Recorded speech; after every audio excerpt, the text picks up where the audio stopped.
네, 안녕하세요. 부업 투자자입니다. 네, 오늘은 여러분에게 가장 친숙한 기업을 가져왔어요. 네, 신라젠입니다. 그래서 오늘은 신라젠이 무슨 기업일까요? 라는 게 주제입니다. 네, 많은 사람들은 이제 신라젠을 뭐 차트를 분석하거나 혹은 뭐, 임상 3상에 대한 기대감 이런 호재들을 분석하는데 저는 이번 시간에는 신라젠이 어떤 기업인지 이런 어, 이해를 시켜드리기 위해서 가져왔습니다. 네, 우선 신라젠은 한때 엄청났죠. 코스닥 시총상위 2위, 코스닥 바이오 시총 2위, 신라젠입니다. 네, 바로 2년 전 9월 달에서 10월 달에 코스닥 시가총액 무려 2위를 하던 기업입니다. 근데 여러분에게 묻겠습니다. 신라젠은 어떤 기업입니까? 뭐 하는 기업입니까? 라고 물어보시면 이제 대부분 신라젠은 제약바이오 회사입니다. 네, 면역 항암제를 만드는 회사입니다. 간암, 대장암, 고형암 등의 여러 파이프라인을 갖고 있습니다. 임상 1상을 하고 뭐는 임상 2상을 하고 이런 식으로 얘기를 하시거나 아니면은 팩사백이라는 신약을 만드는 기업이라고 얘기를 하겠죠. 네, 물론 간암은 3상 실패해가지고 3상 실패하고 이제 그 중지했으면 좋겠다라는 얘기를 해서 점마 세 방을 놨죠. 네, 아무튼 그리고 이제 어떻게 이제 마지막에 이제 이 영상을 다 보시면 알게 되겠지만 어떻게 보면 이제 뽕을 넣어주자면 바이러스 기반의 백신을 만드는 세계적인 기업이라고도 이제 뽕을 넣을 수도 있습니다. 네, 이 많은 이야기를 이해하기 위해서 간단한 배경 지식을 설명하는 시간을 갖도록 하겠습니다. 네, 좀 어렵고 좀 그럴 수도 있지만 최대한 간단하고 재밌게 한번 설명해 보도록 하겠습니다. 네, 우선은 면역 작용에 대해서 설명을 하도록 하겠습니다. 면역 작용은 크게 선천 면역과 후천 면역이 있습니다. 어, 처음에 우리 몸에 이렇게 우리 세포들 있죠. 그리고 이상한 친구들이 있습니다. 그럴 때 이제 대식 세포라는 친구가 이제 찾아옵니다. 그래서 대식 세포라는 친구가 어, 우리 세포 안녕, 안녕, 안녕 이러고 지나가다가 이상한 친구가 있으면 잡아먹습니다. 그리고 잡아먹고 대식 세포가 약간 똥 비슷한 걸 싸는 거죠. 이제 먹었으니까 이렇게 똥을 쌉니다. 그래가지고 이 T 림프가 이런 똥을 보고 아, 이런 세포를 잡기 위해서는 이제 어떤 무기가 필요할지 이거를 알려주는 역할을 하는 거죠. 이 똥이. 그래서 이 T림프군은 얘를 잡으려면은 이런 무기가 있으면 좋겠다라고 해서 이런 무기에 대해서 연구하고 이런 무기를 가진 T림프들을 많이 만들어냅니다. 그리고 나서 인생은 실전이다 이러고 얘네들이 나가서 이런 세포들을 이런 이상한 물질을 물리칩니다. 이런 이상한 미생물들을 잡아내면은 이게 바로 병이 낫는답니다. 병이 낫게 되는 겁니다. 그래서 그러니까 아프다 아팠다가 이렇게 낫는 것은 이제 이런 물질이 몸에 들어오면은 아픈 거고 이 물질을 얘가 잡아먹고 그 다음에 이런 똥을 만들어서 이런 무기들을 만들어서 얘네들을 공격해서 얘네들이 죽게 되면은 몸이 낫는 것입니다. 네, 이게 바로 간단하게 설명하는 면역 작용이었습니다. 그래서 이렇게 특정한 애들을 죽이기 위해서는 이런 T 림프가 중요하다는 사실입니다. 네, 그 다음에는 이제 항암제에 대해서도 간략하게 얘기해 보도록 하겠습니다. 여러분은 항암제가 무엇이라고 생각합니까? 네, 간단하게 항암제는 암을 죽이는 물질입니다. 그래서 항암제는 이제 아이폰 갤럭시도 아이폰도 1에서부터 11까지 나왔고 갤럭시 노트도 1에서부터 10까지 나왔죠. 그런 것처럼 이제 항암제도 이제 1세대, 2세대, 3세대가 있습니다. 그래서 항암제라고 생각을 하면 여러분들이 보통 머리가 빠지고 사람의 회복 능력이 떨어지고 손톱도 막 안 좋고 소화도 잘 안 되고 이런 것들을 생각할 수 있습니다. 그게 바로 1세대 항암제입니다. 그래서 1세대는 이제 처음에 만든 거잖아요. 그래서 처음에 암을 어떻게 죽일까라고 생각을 했을 때 암은 이렇게 빨리빨리 자라라는 특성이 있잖아요. 그래서 이런 특성을 보고 아 그러면은 이제 빨리 자라는 세포를 죽이면 되겠다. 빨리 자라는 세포를 죽이면 되겠다. 그래서 빨리 자라는 세포를 죽이는 물질이 바로 화학 항암제입니다. 그래서 머리가 사람들이 매일매일 자라고 이렇게 빨리 자라니까 머리도 빠지는 것이고요. 그 이런 모낭 세포를 죽이기 때문에 그리고 손톱도 이제 다치고 그 다음에 이런 소화 능력도 떨어지게 되고 그러는 것입니다. 그리고 회복 능력도 떨어지는 게 이제 몸에 있는 아픈 세포들이 죽고 이제 새로운 세포들이 만들어져야 되는데 이런 새로운 세포들이 만들어질 때 이런 화학 항암제들이 이런 세포들을 공격하기 때문에 이렇게 되는 겁니다. 그래서 아 이거는 너무 부작용이 많다.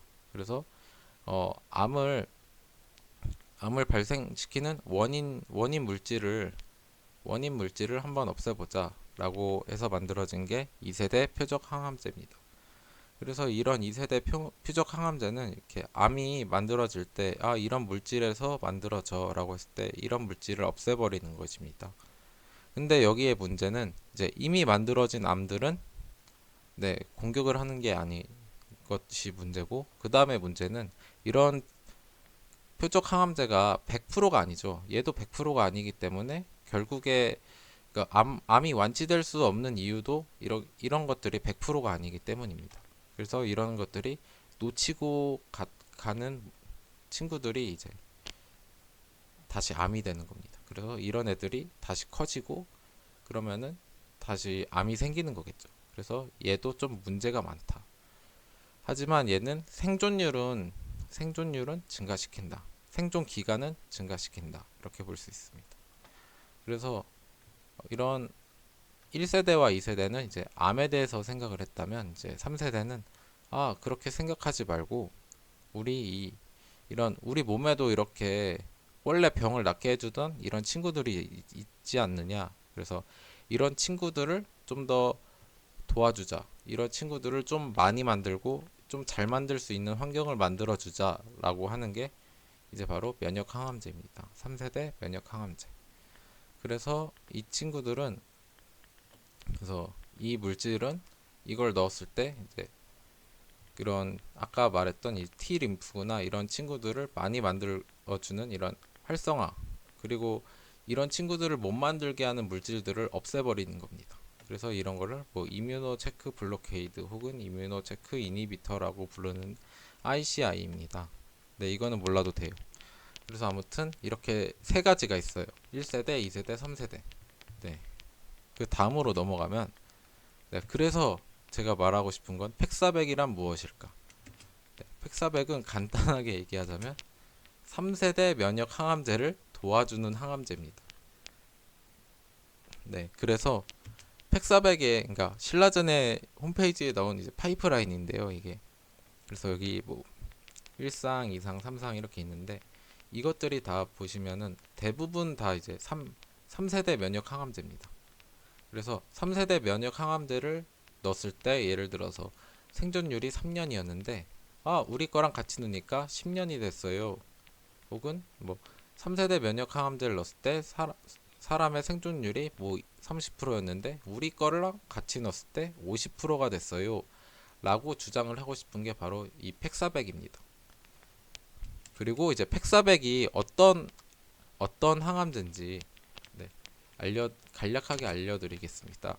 팩사백은 이제 바이러스 기반의 항암제인데요. 결국에는 원리는 이제 바이러스로 우리 몸에 있는 해로운 암을 감염시킵니다. 그래서 바이러스가 암 세포를 죽이고 암 안에 이 물질이 뭐냐면 그 원래는 암이 이제 그러니까 병균으로 이제 병균을 갖고 있어서 우리 몸을 아프게 하는데 그런 것들을 이제 유전자를 조작해 가지고 아까 말했듯이 이런 면역 세포들을 활성화하는 물질들을 넣어줍니다. 넣어준 바이러스입니다. 그래서 원래 있던 이런 바이러스에서 이런 것들을 유전자 조작해서 우리가 원하는 이런 면역 세포들을 많이 만들어내는 물질들을 넣어준 바이러스라고 보시면 됩니다.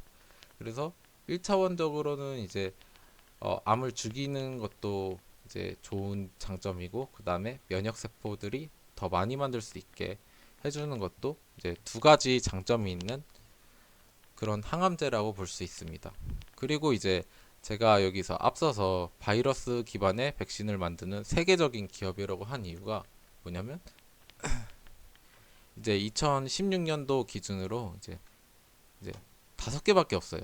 이제 바이러스 기반의 이런 신약을 만드는 이런 임상이 이제 다섯 개밖에 없는데 얘는 이제 FDA 승인 나가지고 이제 얘가 1등, 그 다음에 이제 나머지가 이제 2등에서 5등을 다투고 있습니다. 아, 참고로 이제 제약 바이오에서 이제 이런 임상을 하는 거는 이제 뭐 한 2019년 기준으로 이제 10,000개가 넘어가는데 이제 얘네들은 굉장히 극소수다라고 할 수 있습니다. 그래서 궁금하겠죠. 이렇게 장점이 많은 바이러스 항암제 왜 사람들이 안 할까? 네, 마지막으로 왜 사람들이 바이러스 항암제를 안 할까라는 거에 대한 답변을 해드리겠습니다. 우선 크게 두 가지 이유가 있습니다.